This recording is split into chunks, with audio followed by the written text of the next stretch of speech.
Halo adik-adik, selamat hari Minggu. Kita berjumpa kembali di kegiatan kita Bina Iman Anak Santo Gabriel at Home. Nah adik-adik, kita telah tiba di hari keempat bulan September. Bulan September juga adalah BKSN. Apa itu? Bulan Kitab Suci Nasional. Nah, tema kita bulan ini adalah Yesus Sahabat Perjalanan Kita. Di minggu pertama BKSN ini, kita mempunyai tema Yesus, sahabat bagi mereka yang putus asa.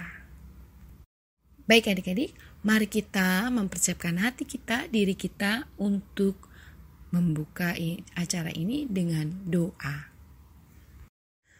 Dalam nama Bapa dan Putra dan Roh Kudus, amin. Tuhan Yesus yang baik, terima kasih atas kehadiran-Mu di tengah kami. Kami percaya kepadamu dan Engkau ada di sini menjadi sahabat kami. Bimbinglah kami menjadi anak-anak kesayangan-Mu. Amin.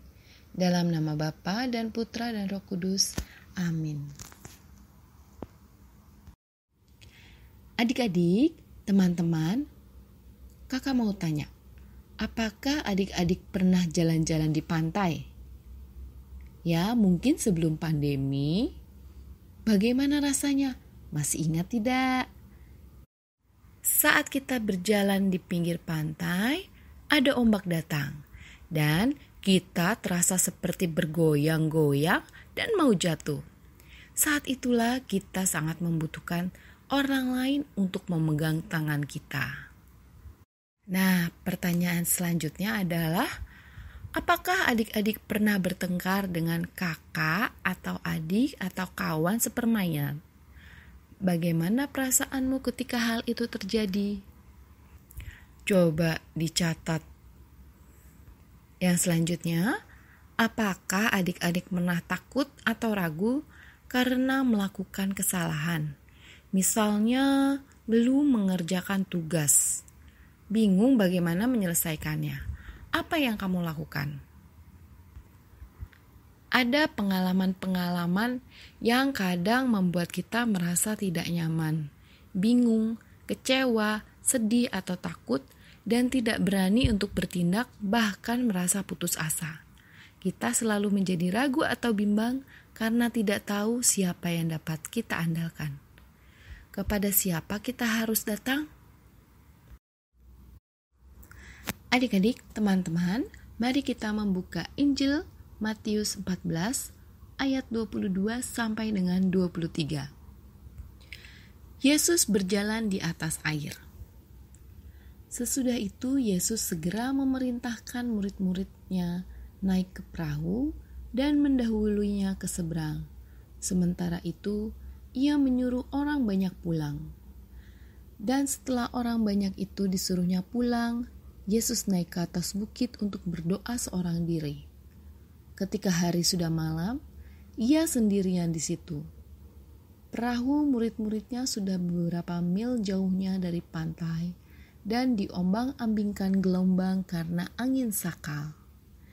Kira-kira jam 3 malam, datanglah Yesus kepada mereka berjalan di atas air. Ketika murid-muridnya melihat dia berjalan di atas air, mereka terkejut dan berseru, "Itu hantu!" Lalu berteriak-teriak karena takut. Tetapi segera Yesus berkata kepada mereka, "Tenanglah, aku ini, jangan takut." Lalu Petrus berseru dan menjawab dia, "Tuhan, apabila Engkau itu, suruhlah aku datang kepadamu berjalan di atas air." Kata Yesus, "Datanglah." Maka Petrus turun dari perahu dan berjalan di atas air mendapatkan Yesus.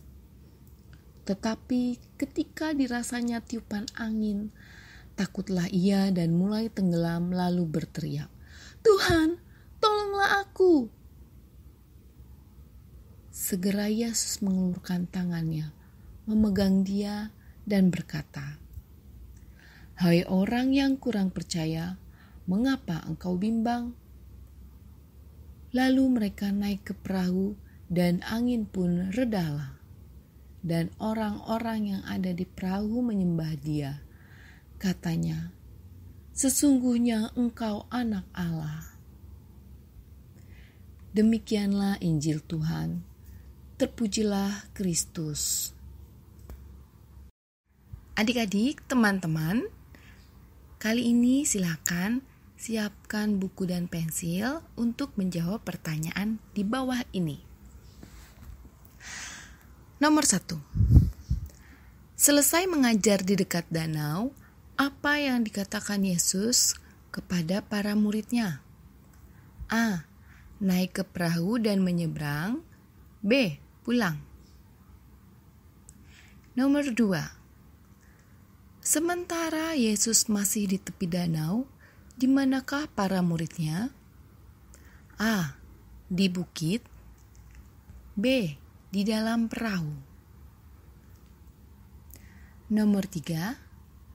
Setelah orang-orang pulang, apa yang dilakukan Yesus? A. Pulang. B. Berdoa. Selanjutnya nomor 4. Selesai berdoa, apa yang dilakukan Tuhan Yesus? A. Berjalan di atas air. B. Tidur. Selanjutnya nomor 5. Apa yang dirasakan oleh para murid Yesus ketika melihat Ia berjalan di atas air? A. Senang. B. Ketakutan. Selanjutnya, dapatkah Petrus berjalan di atas air? A. Bisa. B. Tidak bisa. Yang terakhir, jawabannya boleh kalian tulis. Apa yang dikatakan dan dilakukan Tuhan Yesus ketika Petrus terjatuh? Nah, coba didiskusikan bersama dengan keluarga, ayah dan ibu tentang jawaban di atas ya. Jawaban kalian benar atau tidak ya? Berapa skornya? Adik-adik, teman-teman, Tuhan Yesus adalah pribadi yang dapat diandalkan. Ketika selesai berdoa, Ia mau datang menolong para murid kesayangannya. Bayangkan saja betapa lelahnya beliau karena habis mengajar banyak orang. Setelah itu, Ia masih menyempatkan diri untuk berdoa. Tetapi Ia melihat dari kejauhan ketika para muridnya dalam kesulitan di tengah-tengah angin sakal. Yesus tetap bersedia datang dengan cara yang ajaib, yaitu berjalan di atas air. Petrus yang ketakutan juga ingin mencoba berjalan di atas air. Awalnya ia bisa, tapi ketika ia merasakan angin dingin, tiba-tiba ia jatuh dan tenggelam. Nah, tapi Tuhan Yesus tidak diam saja. Ia mengeluarkan tangannya untuk menolong Petrus. Lalu mereka naik ke atas perahu. Seketika itu juga hilanglah ketakutan dan keraguan Petrus. Demikian juga angin ribut tersebut menjadi reda. Nah, adik-adik, apa yang kamu lakukan bila menghadapi kesulitan? Seperti tadi ya, pertanyaan awal ketika sedang mengalami kesulitan dalam belajar, belum mengerjakan PR, apa yang kalian lakukan? Apakah adik-adik berbicara kepada orang-orang di sekitar, misalnya berbicara kepada adik atau kakak ketika sedang mengalami kesulitan? Demikian juga ketika ada keluarga atau teman yang sedang mengalami kesulitan. Apakah kalian dapat mengenalinya? Apakah adik-adik tahu ketika orang-orang di sekitar kalian sedang susah, sedang mengalami kesulitan? Misalnya ketika mama atau ayah sedang memasak di dapur dan kekurangan salah satu bahan untuk memasak. Apakah yang kalian lakukan? Kakak berharap dan kakak yakin sekali bahwa pilihan adik-adik adalah menolong dengan sukarela. Nah, untuk menolong itu diperlukan kepekaan terhadap keadaan orang di sekitar kita. Apakah adik-adik bersedia menjadi orang yang dapat diandalkan oleh keluarga, teman, dan orang-orang di sekitar kalian? Seperti Yesus yang meluangkan waktunya untuk berdoa selesai mengajar, apakah adik-adik mau menyediakan waktu berdoa setiap hari? Karena melalui doa kepada Tuhan Yesus, kita percaya bahwa Tuhan Yesus hadir dan berjalan di sepanjang kehidupan kita. Sehingga kita tidak lagi merasa takut dan putus asa ketika menghadapi kesulitan. Dan kita juga menjadi lebih kuat, lebih dapat diandalkan. Dan kita dapat menolong teman, saudara, keluarga yang sedang kesulitan.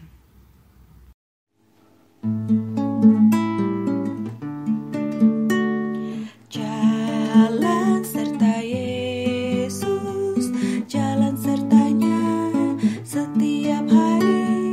Jalan serta Yesus, serta Yesus selamanya. Jalan dalam suka, jalan dalam duka, jalan sertanya setiap hari. Jalan serta Yesus, serta Yesus selamanya. Jalan serta Yesus, jalan sertanya setiap hari. Jalan serta Yesus, serta Yesus selamanya. Jalan dalam suka, jalan dalam duka, jalan sertanya setiap hari. Jalan serta Yesus, serta Yesus selamanya. Yuk kita baca sikap hidup baru kita. Kita baca bersama ya. Aku mau lebih rajin berdoa agar dekat kepada Yesus. Yang kedua, aku senang menolong sesama. Terima kasih. Semoga kita dapat menjalankannya dengan sukacita. Sebelum kita tutup kegiatan ini, mari kita berdoa. Tapi sebelumnya juga, yuk kita benari sikap tubuh kita supaya lebih layak menghadap Tuhan. Dalam nama Bapa dan Putra dan Roh Kudus, amin.